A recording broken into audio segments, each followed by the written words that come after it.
కవి పూజ. చాలా కాలం కిందట పర్షియా దేశంలో ఒకానొక మహాకవి ఉండేవాడు. ఆయన పేరు ఫిరాదౌసి. ఫిరాదౌసి మహాకవి షానామా అనే గొప్ప గ్రంథాన్ని రచించాడు.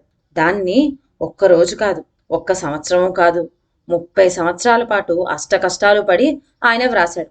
ఆ గ్రంథం పారసిక చక్రవర్తుల చరిత్రను లోక చరిత్రతో కలిపి వ్రాసిన అమరకావ్యం. అందులో ఫిరాదౌసి తన కవిత ప్రతిభను అంతటినీ కనబరిచి రచన చేశాడు. షానామాలో 60,000 పద్యాలున్నాయి. ఆ పద్యాలన్నీ జ్ఞానరత్నాలు, దివ్యమన్లు, ఆనిముత్యాలే. అవి ఒకదానిని మించినది మరొకటి. జీవితంలో కృంగి కృషించిపోయే ప్రతి ప్రాణికి షానామా గ్రంథం ఒక చక్కటి సందేశాన్ని అందిస్తుంది. ప్రతి వారి సందేహాలను తీర్చివేస్తుంది. అంతటి శక్తిగల మహత్తర గ్రంథం అది. ఇటువంటి మహత్తర కావ్యాన్ని ఫిరాదౌసి వ్రాద్దామని సంకల్పించినప్పుడు మొఘల్ పాదుషా గజనీ మహమ్మద్ ఈ మహాగ్రంథం రచిస్తే ఒక్కొక్క పద్యానికి ఒక్కొక్క బంగారపు దినారం బహుమతిగా ఇస్తానన్నాడు. ఖురాన్ సాక్షిగా ఫిరాదౌస్ మహాకవిని ఎంతగానో ప్రోత్సహించాడు. పాదుషా మాటలు నమ్మాడు ఫిరాదౌసి. రాత్రనక పగలనక నిద్రాహారాలు మానుకొని 30 ఏళ్లు శ్రమపడి షానామా కావ్యాన్ని పూర్తి చేశాడు. అయితే ఎందుకింతగా కవి శ్రమపడ్డాడు అనేది ఒక సమస్య. పెళ్లిడికొచ్చిన తన ముద్దుల కూతురుకు దివ్యమైన పెద్ద సంబంధం తెచ్చి అతివైభవంగా పెళ్లి చేయాలనేది ఒక్కటే అతనికి పట్టుకున్న కాంక్ష. సుల్తాన్ తనకు గొప్ప బహుమతి ఇస్తాడు కదా, తన కోరిక నెరవేర్చుకోవచ్చు కదా అని ఆయన మనసులో పూర్తిగా ధైర్యం పట్టాడు. ఈ మనోధైర్యంతోనే దీక్ష పట్టి ఫిరాదౌసి షానామా వంటి అద్భుత కావ్యాన్ని అంత కొద్ది గడువులో సృష్టించగలిగాడు. అయితే ఫిరాదౌసి ప్రతిభ చూసి ఓర్వలేని మత్సరులు కొందరు సుల్తాన్ చెవిలో కిట్టని మాటలు నూరిపోశారు. చెప్పుడు మాటలు చెడ్డవి కదా. ఆ మాటలు చెవిన పడగానే ఫాదుషా మనసు విరిగిపోయింది. మొట్టమొదట కలిగిన మంచి సంకల్పం తిరిగిపోయింది. వెంటనే ఒంటెలను ఏర్పాటు చేసి వాటిపైన బంగారు నాణాలకు బదులుగా వెండి నాణాలు వేయించి ఫిరాదౌస్కి కానుగ్గా పంపించాడు. సుల్తాన్ ఆడిన మాట తప్పటంతో కవి చేసిన కృషి అంతా అడవి కాచిన వెన్నెలైపోయింది. ఫిరాదౌస్ కుప్పగా కూలిపోయాడు. ఈ 30 ఏళ్ల నుంచి షానామా ద్వారా తను చేసిన జ్ఞానబోధల్ని ఆ క్షణమందు మర్చిపోయాడు. ఫిరాదౌసి ఉద్రికుడై బాధ కొద్దీ ఫాదుషాను దుమ్మెత్తిపోశాడు. అంతటితోనైనా అవకాశం ఆగలేదు ఫిరాదౌస్కి.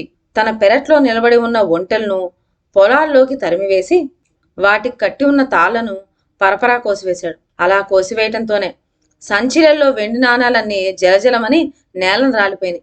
ఒక్క లిప్తి కూడా అక్కడ నిలవటానికి మనస్కరించలేదు. పిట్టకు తెలియకుండా ఫిరాదౌసి మరొక దేశానికి పలాయనం పోయాడు. ఆ పరాయి దేశంలో ఉలక్క పలక్క జీవత్సమైన అజ్ఞాతంగా రోజులు నెడుతూ వచ్చాడు. ఇంతలో సుల్తాన్ గజనీ మహమ్మద్కు ఒక సామంతరాజుకు మధ్యన యుద్ధం వచ్చింది. యుద్ధంలో సుల్తాన్ ఓడిపోయి సూచనలు కనిపించినాయి. కేవలం ఏమీ చేయలేని స్థితి ఏర్పడింది. అందుచేత నిస్పృహతో నిరాశతో ఫాదుషా కృంగిపోయాడు. పైగా ఈ స్థితిలో ఆయనకు ఏమీ పాలుపోక మంత్రిని పిలిచే సలహా అడిగాడు. అప్పుడు మంత్రి తన జేబులోంచి ఒక గ్రంథం తీసి ఇలా చదివాడు. రణరంగం ముందు వెనుదిరగబోకు, శత్రు దాడికి ఎదురు చూడకు, మొదట నీవే దెబ్బతి, విజయం నిన్నే వరిస్తుంది. ఈ మాటలు చెవినపడగానే సుల్తాన్లో కొత్త జవము జీవము ఉప్పొంగినాయి. నించున్న పాటున సైన్యాలను సిద్ధం చేయమని ఆజ్ఞాపించాడు మంత్రికి. ప్రభు, ఇంత మండుటెండలో యుద్ధమా? శత్రు సైన్యులు కూడా సేద తీరుకుంటున్నారే అన్నాడు మంత్రి. అందుకు పాదుషా, అవునయ్యా, అందుకోసమే మనం ఇప్పుడు దెబ్బతీయాలి. ఇదే మనకు విజయ సూచన.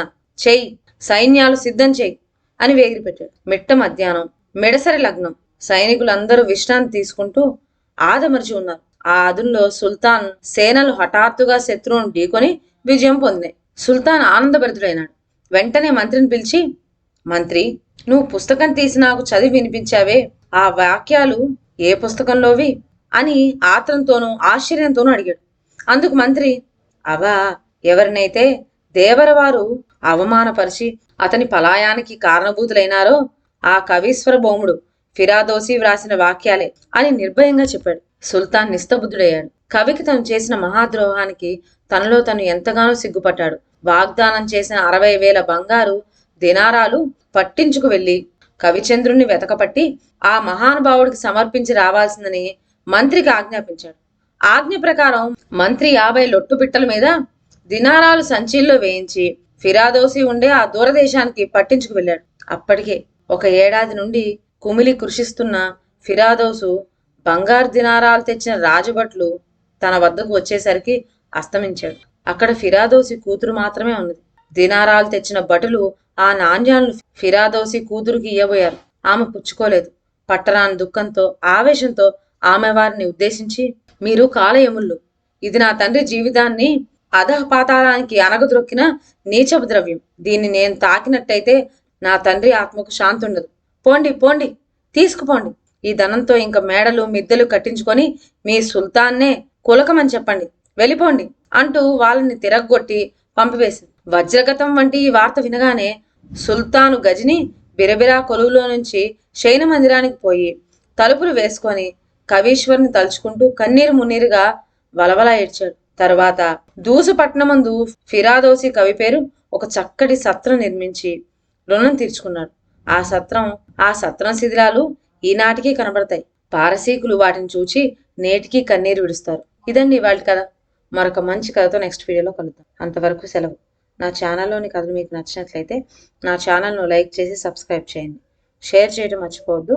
కొత్త కథల నోటిఫికేషన్ కోసం బెల్ ఐకాన్ ప్రెస్ చేయండి. Thank you.